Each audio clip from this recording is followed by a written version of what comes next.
Welcome to Unshakable with Human Design, the show dedicated to helping entrepreneurs use human design to shift from hustle to flow without sacrificing results.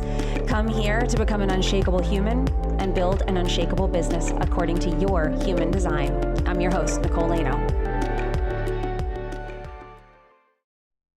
Hello, welcome to Unshakable with Human Design, everybody. I'm your host, Nicole. How are ya? I'm excited to be here with you as always. And I think a lot of people have asked for this episode in some way, shape, or form. People ask me about this whenever I do a reading, whenever I pull a chart up on my screen and all of the extra stuff on the left comes up. Things like your trajectory and your perspective, environment, and all of these things. And what we're going to talk today about is one of those aspects, because it's a lot. There's a lot over there. And normally what I do is I try to steer people away from going too deep into this stuff in the beginning. If you've been doing this for a long time, certainly when I coach people on the business side of human design, and I'm really working with them on career coaching, on building their business by design, any of those aspects, I do go into this, but I'm really going into it in a very direct way with them. And it's not the first thing that I talk about. The reason for that is because it can sometimes be a distraction, and distraction from the real core of it, which is living by your design and deconditioning. So if you're not following strategy and authority, if you are not stepping into your profile and really owning your human design profile and really being that and letting that work through as far as the way that you present yourself in the world and show up as your profile line, if you're not doing that, then this won't matter. It's an interesting thing to know. If you are doing that and you are going through your deconditioning process and you are living by your design, this can be one of those rocket fuel aspects that you can have where you can start to understand yourself even more deeply. Because when you understand yourself and how you operate better, then you can operate better. Then you can understand why something is happening. And that can show you exactly where to make an adjustment and how to make that adjustment. And motivation is one of those things. So what we're talking about with motivation, first of all, is this is a variable. So when you look at the arrows when you run your body graph and you run your human design chart, on either side of the head center and ajna center are 2 arrows on either side. So there's 4 arrows all total. And those have numbers and shapes usually underneath them, depending on where you're running your chart. And these all represent something. Now, we've talked about left and right arrows. If you want to go back to that episode that I did, I do not have the number in front of me. I should have written that down. But we do have one on what do the arrows in my human design chart mean. You can go back and look at those. That's a much more general look at what the arrows mean. And we call them variable. So the variables in the human design chart. What we're really talking about here is what's beneath the line. So everything stems from the human design line. So your profile line and your nodal lines. So I'm a 5-1.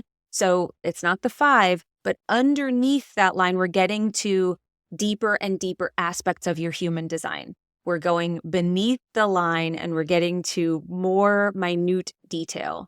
This is where you get more and more differentiated. How are you different than everybody else? How do you operate differently? How do you show up differently? How do people react to you differently and interact with you differently?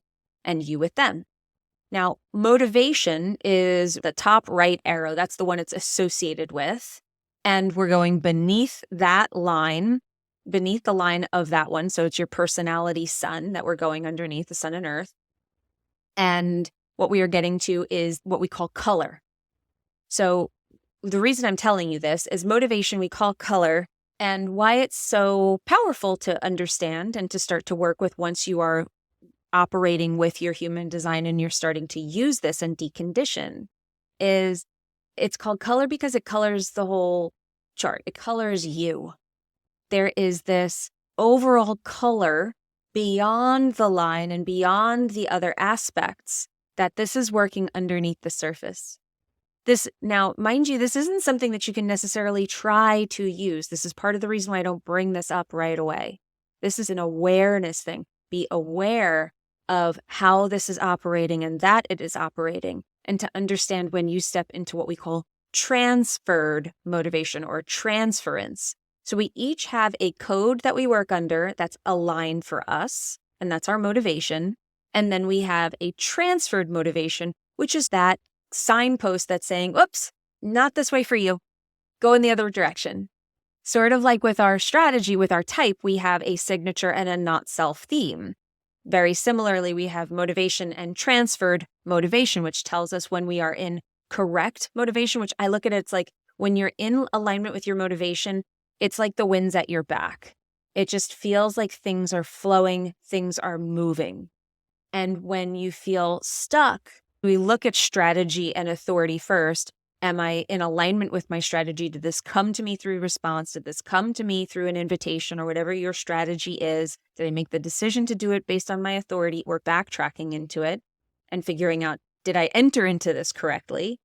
And then am I in alignment with my transferred motivation here or with my regular motivation, with my true motivation?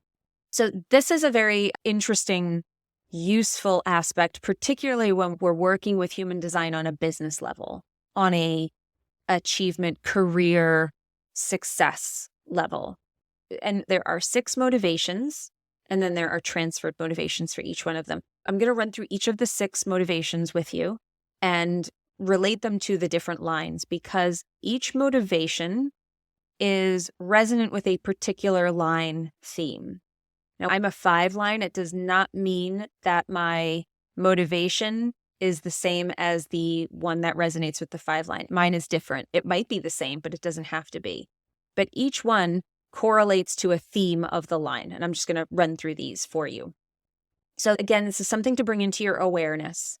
And I would leave it at that unless you are pretty far along in your human design journey and you are living by your design, deconditioning by your design, living in alignment with your profile, and all of that feels like it's really starting to move for you.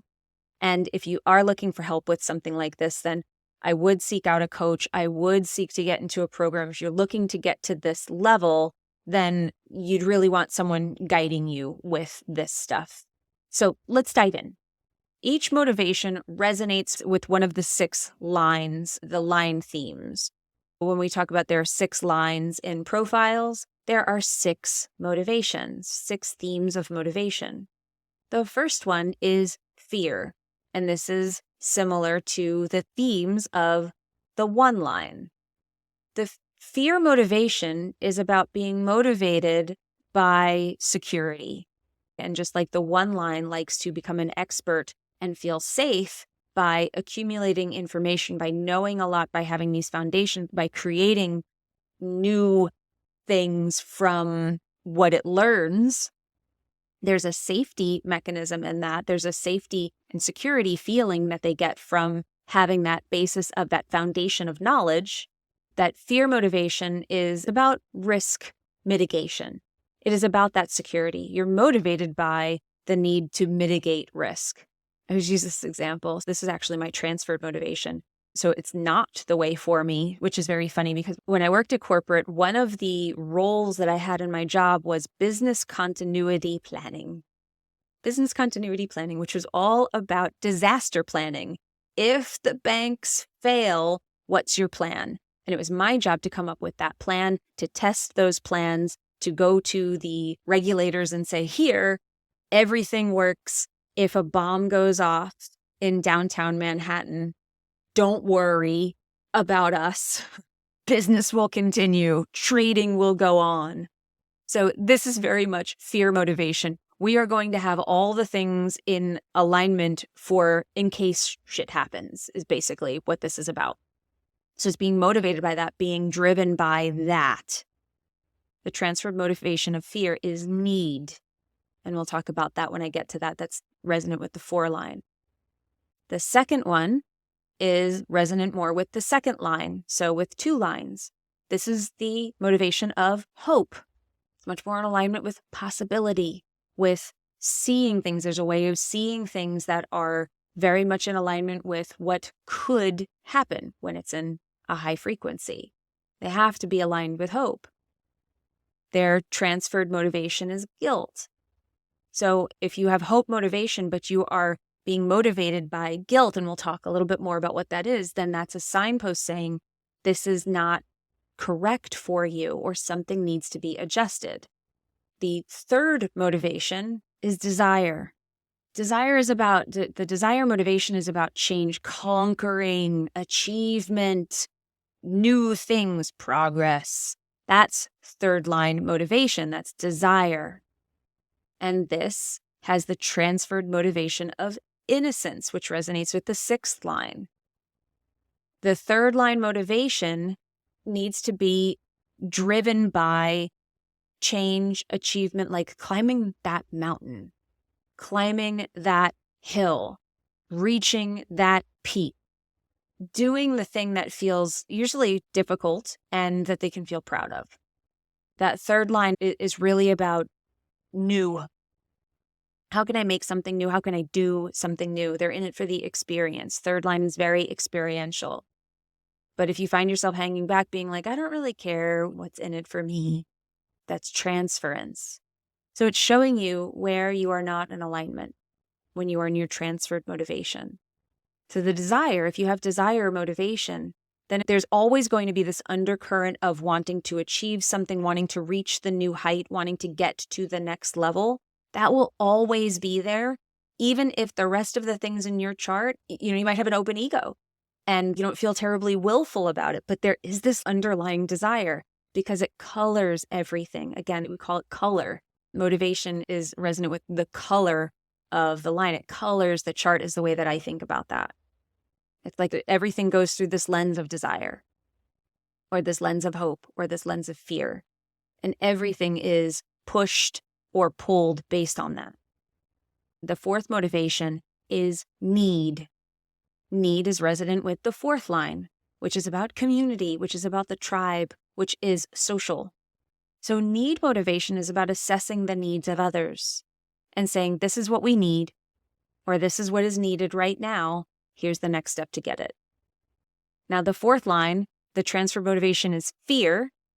So this is my motivation is need. If I'm thinking about fear, if I'm thinking about, I got to have this done, or this might not happen, or I better have this planned so far out in advance so I can feel safe, that never feels right to me. And that usually means that I'm working out of my not self.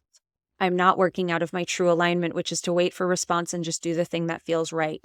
The need will take care of it. If I'm focused on the need, then everything else just goes away and everything starts to make sense if I'm focused on the needs of the now.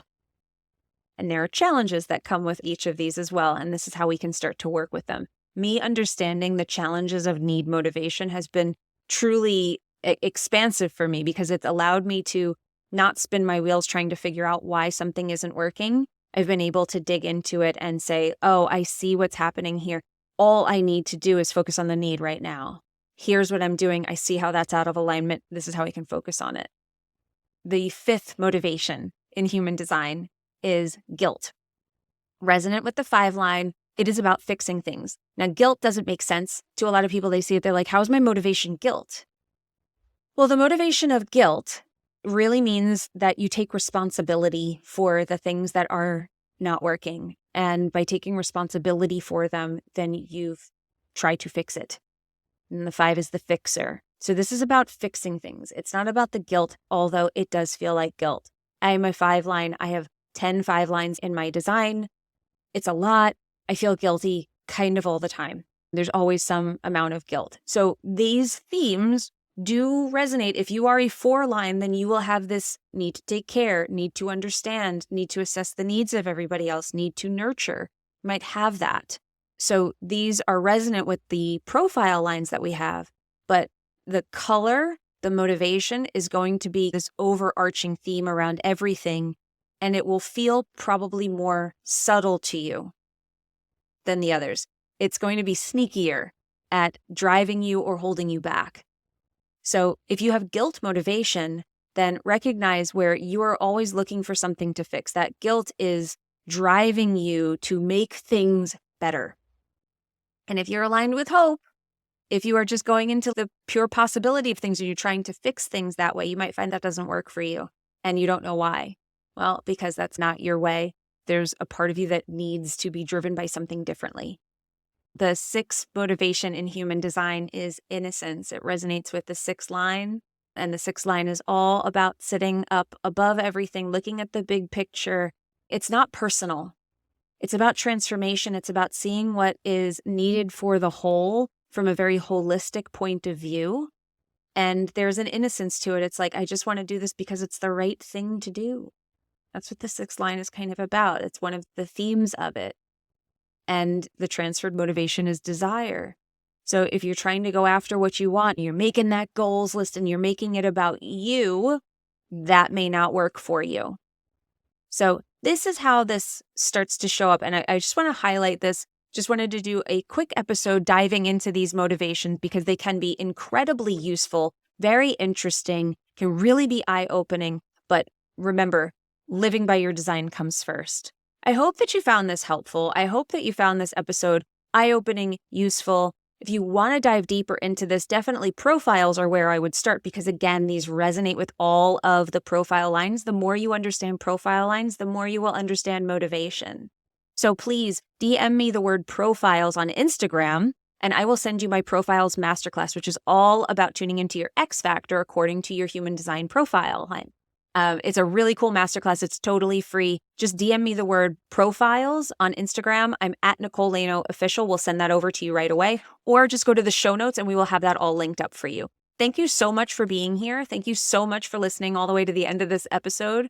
And remember, in order to have an unshakable business, you must first become an unshakable human. So thanks for letting us help you on your journey of becoming unshakable with human design today. We'll see you in the next one. If you love this episode and you're a fan of the show, please show us the love on iTunes, Spotify, or wherever you're listening to the show and leave us a review. And if you'd like to connect with other entrepreneurs on their human design journey, join our free Facebook community, Human Design for Entrepreneurs. Go to nicoleleno.me/podcast links to join the group, book a human design reading with me, or access our free human design resources. We'll see you there.